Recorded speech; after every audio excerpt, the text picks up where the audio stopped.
Hey there, pirates. Welcome aboard the Anime No Mi channel. Zoro has always acted as Luffy's first mate, but now, with the official announcement, changes are coming to the crew, and you're about to find out what they are. Guys, from the very beginning, Oda has built Zoro and Sanji as two poles orbiting around Luffy. Zoro represents discipline and the honor of a warrior, while Sanji is the instinct and the heart of a knight. The first kills without hesitation out of duty. The second would starve to death but would never hit a woman. Oda uses this duality to show that the crew's strength doesn't come only from the captain. It comes from the balance between opposites. So when Luffy says, Zoro is my first mate, he's not diminishing Sanji. He's formalizing what the manga has shown since chapter 6. Zoro is the one Luffy trusts to take the helm when he falls unconscious, and Sanji is the one who makes sure everyone has the strength to get back up again. But imagine the reaction on the ship. On the Sunny's deck, Robin would give that calm smile of hers. Oh my, how interesting. Usopp would try to calm things down. Relax, Sanji. He just means Zoro will take care of the ship when Luffy's asleep. Nami would cross her arms and shoot them that deadly glare. If you two wreck the deck again,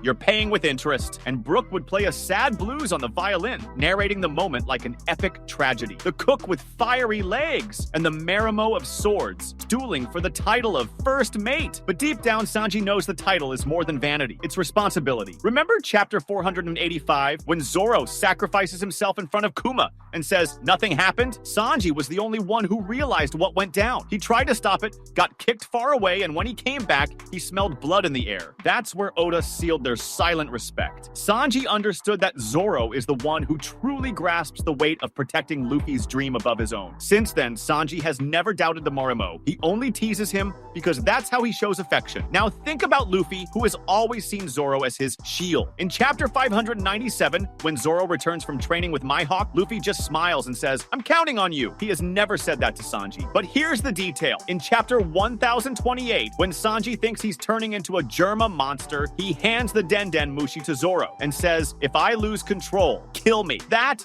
is absolute trust. It's the same dynamic between a captain and a first mate. It's Sanji recognizing that if Luffy is the sun, Zoro is the sword that cuts through the shadows, and he is the fire that keeps the seas cold away. And if Luffy makes this official in a post-Elbaf arc, there's narrative reason. The story is heading toward its climax. The crew will need a real command structure, like any fleet. Zoro is the war general. Sanji is the tactical strategist. Usopp is the support. Nami, the financial and navigation brain. Luffy, the heart. But when the captain can't act, and that will happen when the Gorosei, Im, or the entire world comes after him, Zoro will be the sword of decision, and Sanji, the fire of survival. Now let's get into the psychology of it, because Sanji is pure emotion. Oda writes him as the most human character in the crew. He feels, cries, messes up, loves, lies to protect. In chapter 826, he accepts marrying Pudding to save Luffy and Zeph, knowing full well it would be a sacrifice. In chapter 856, he kneels in the rain and apologizes to Luffy, offering food. It's the most emotional moment in the saga, and it shows that Sanji understands leadership in his own way. He leads with compassion, so when Luffy chooses Zoro as first mate, Sanji won't hate it. It will hurt, yes, but he'll process it like someone who loses a prize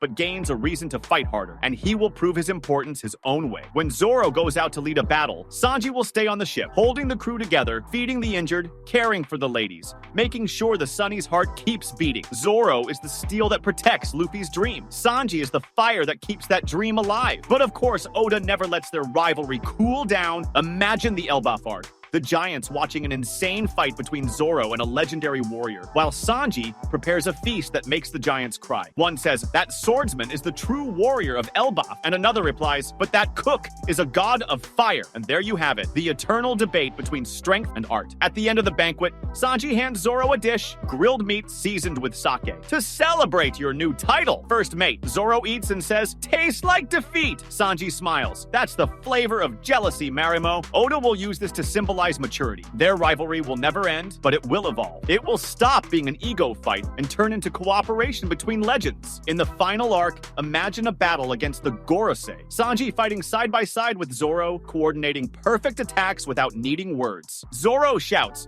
cover my back. Sanji answers, already covered it before you asked. One kicks the enemy into the air, the other slices them mid-air. Pure synchronicity. In the end, the enemy falls, And Luffy just says, knew you two understood each other better than you let on. And that's the secret Oda has been planting since the beginning. Zoro and Sanji aren't rivals. They are two halves of the same concept. The strength that fights and the strength that protects. The title of First Mate doesn't separate, it unites. It's Oda saying that every dream needs two pillars. One that cuts through the impossible and one that feeds hope. The entire Sunny will tremble. Not from fighting, but from emotion. Because the impact won't be only between the cook and the swordsman. It will reverberate in every corner of the ship, in every heart of a crew that has grown together for more than 1,000 chapters. Luffy's announcement is the kind of moment that changes the crew's dynamic without breaking its essence. It's Oda saying, we've reached the climax. Now it's time to see who each of them has become. And the way each Straw Hat reacts will be a masterclass in character development, with humor, tears, and that organized chaos only the Straw Hat crew can make feel natural. Nami will be the first to speak, of course. The #1 navigator in the world,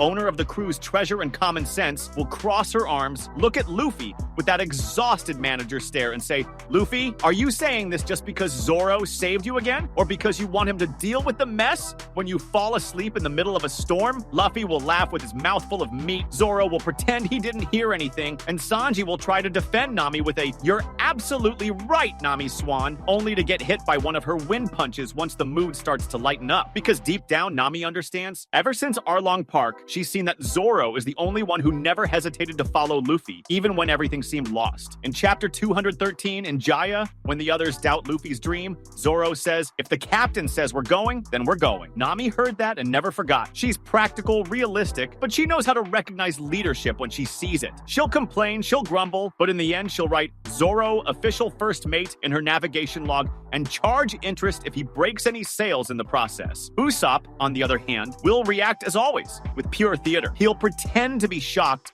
fall to his knees, scream, no! I should be the first mate. I'm the legendary sniper who defeated Sugar, the brave warrior of the sea. And Chopper will jump in, his eyes filling with tears, shouting, Usopp is amazing. But right after that, Usopp will give that little sideways smirk because deep down, he always knew. Ever since chapter 223 in Skypiea, when Zoro cut straight through the forest, and Usopp says, if I had half his courage, Usopp admires Zoro in a quiet way. And Oda shows this in small scenes after Eni's lobby, when Usopp comes back and Zoro is the first to demand that he apologize. It's the swordsman who teaches what it means to respect the captain. Usopp learned leadership there. So, when Luffy makes Zoro official, Usopp will joke, will pretend to be jealous, but he'll be the first to shout, aye, aye, first mate Zoro, before running off so he doesn't get flicked by the man himself. And Chopper, our little doctor, will explode with joy. He'll run up to Zoro with sparkling eyes, shouting, congratulations, Zoro! You're the first mate. That means if Luffy falls asleep, you take care of everybody, right? That's so cool! And Zoro, embarrassed, will scratch the back of his neck and mumble, yeah, something like that, while Chopper jumps around him with imaginary confetti. Oda will draw this scene